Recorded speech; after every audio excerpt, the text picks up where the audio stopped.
Antsika aloha resadresaka zavatra vaovao indray. Inona le zavatra vaovao? Prime ministre vaovao hony.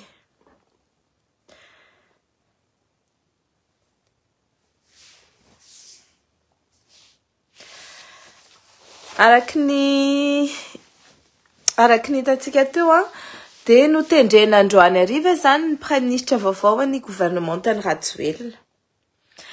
Tsara fantatra n'izay tsy mahafantatra fa directeur de cabinet militaire tao amin'ny gouvernement tsay tao amin'ny primature ihany io général Razavitombo io. De zay zany de teteny hoe hitanareo zany raha ohatra zany ka atao sary le izy de ohatrany hoe ny tota ihany ny avadibadika na atao hoe friperie fa saingy zao tsy izay kongeny tanjontsika tsy hoe manova PM de ataovy olona avy any amin'ny fanoherana ny PM na hoe ovaitsy olona nareo tsony ny PM donc tsy tokony ho desutsika aleo izy anao zay ataony eo fa na mbola ataony hoe ny vinantony na ny sipany zanany na ny sipany ny mialy na sipany lantora kotomanga na iza no ataony PM on s'en fout fa netsika de miala ihany Rajoelina ny fatatsika satria zao Rajoelina mila miala i bomba miala i tsay bien sûr nefa niala dégage ary tsy mila ny Ravatomanga isalitsala ny fitondrana ihany itsony koa.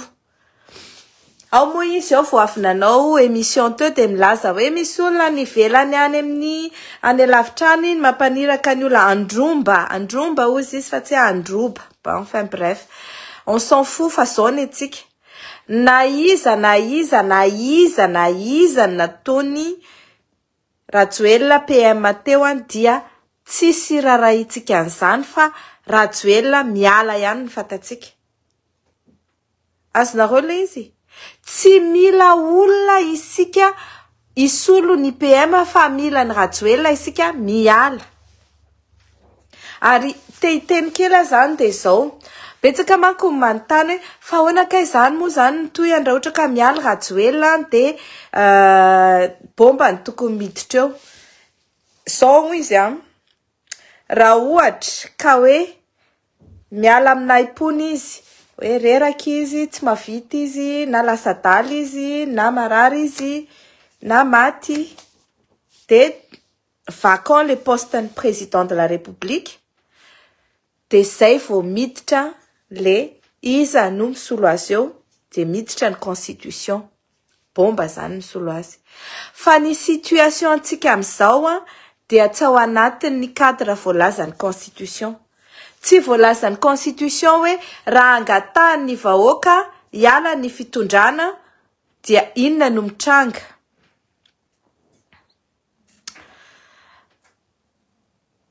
Tsy miditra anatin'ny cadre constitutionnel zay fa miditra ao anatin'ny cadre de droit international universel.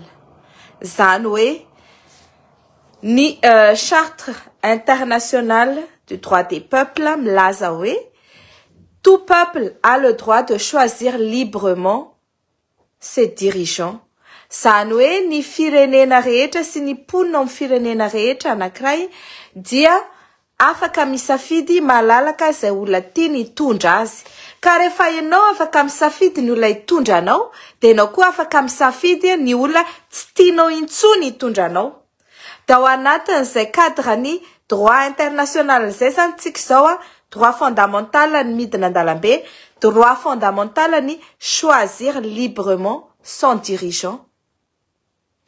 Droit fondamental koa ny choisir librement de ne plus être dirigé par ce dirigeant défaillant.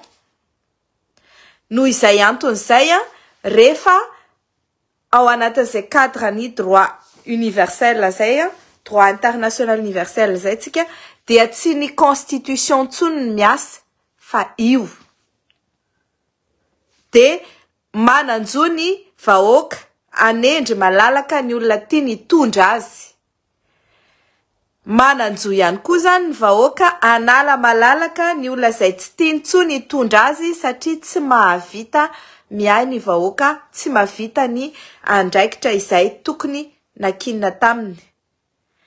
Dikan'izay dia tsy rarahitsika na mbola hosolony ny dirikaby, ny diricom, ny porte-parole, hosolony daholo ny membre du cabinet en présidence, on s'en fout. Miala Rajoelina, miala daholo izay olona rehetrarehetra napetrany sy nomeny teo. Dia miverina ao anatin'izay legitima izay hoe miverina amin'ny vahoaka ny fahefana, dia ny vahoaka amin'izay no mandinika, mametraka inona ny rafitra ho apetraka mandritry ny fotoana anomanana fifidianana ahafahana mifidy izandray ny hitondra eo. Mandritry n'izay fepitoana izay dia tsy ao anatin'izay cadre constitutionnel izay fa ao anatin'ny cadre an'izay charte internationale izay isika. Zay zany no tiako tenenina. Vao maika tsy nety raha ohatra ka mpitondra, raha ohatra ka mpanohitra ny nataony teo na olona tao amin'ny chaîne Z fa sa tonga dia manimba tolona zany. Fa vao maika tsara hoe imbikery laza na io général dirikabiny zareo teo aloha izay olon-tsay, c'est-à-dire olon-dravatomanga ihany nataony eo, dia ianareo izay milaza hoe miady sy ravatomanga dia hitatsika tsara zany fa tsy miady zareo satria mbola ekipany tsay izay any ravatomanga zany, ekipany ravatomanga ihany no mbola eo. Dia mbola tadiavina koa zany atao amin'ilay tolona, mbola tadiavina koa hoe mbola ekipany ravatomanga koa ny andeha hitary tolona eo. Tandremo fa raha vao mbola ekipany ravatomanga koa mbola andeha hitarika ny tolona amin'ny chaîne Z sy ny tolom-bahoaka ary ny tsy manaiky lembenana dia mitovy amin'io PM izay napetraka teo ihany hoe mody hoe miala Rajoelina kanefa ny olona ny ravatomanga indray ny apetraka eo. Dia ohatran'izay koa hoe mody hoe asorina Tsay Christian nefa mbola olon'ny Tsay Christian ihany ny apetraka eo. Dia inona ny dikany? Dikan'izay dia foutage de gueule. Tsy misy rarahiny ny fitakitsika. Omeny vola, zarainy vola tsaki-janona ohatran'ireny akoho zarana fotsim-bary reny, ny maramila na pilarina omaly eraky ny Madagasikara ny zarana 30, ny zarana 30 000 ariary, 50 000 ariary. Dia jereo angeny famonoan'ilay gendarme le mpianatra pour 50 000 ariary.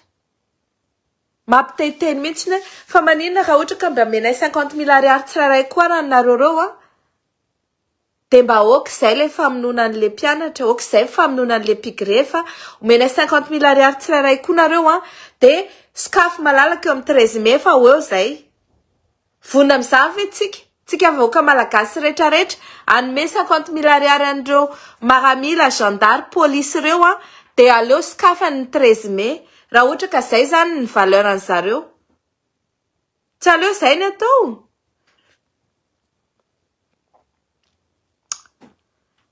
Fa raha tsy zany dia etsika.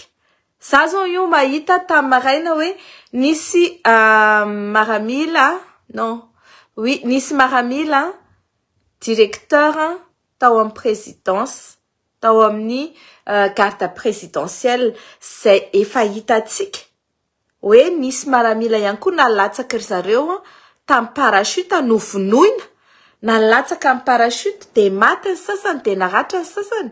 Dia izao misy anankiroa nosamborina efa 5 jours izay. Dia mbola miandry maramila satria modinidominy tapany mandoherany atao PM ny maramila anankiray dia mieritreritra izy hoe io zany ny matehan'ny maramila efa tezitra io. Non. Mbola tezitra foana ny maramila. Miandry izay gadonany fotsiny sika. Fa izay no lazaiko hoe mbola mitohy ny tolona, mbola mitohy ny fidinana an-dalambe ary mbola mitohy hatrany ny fitakitsika miala Rajoelina, mba tsy lazako hoe miala pari respect. Mazava. Sotra antsika rehetrarehetra fa mandra-piona indray ary.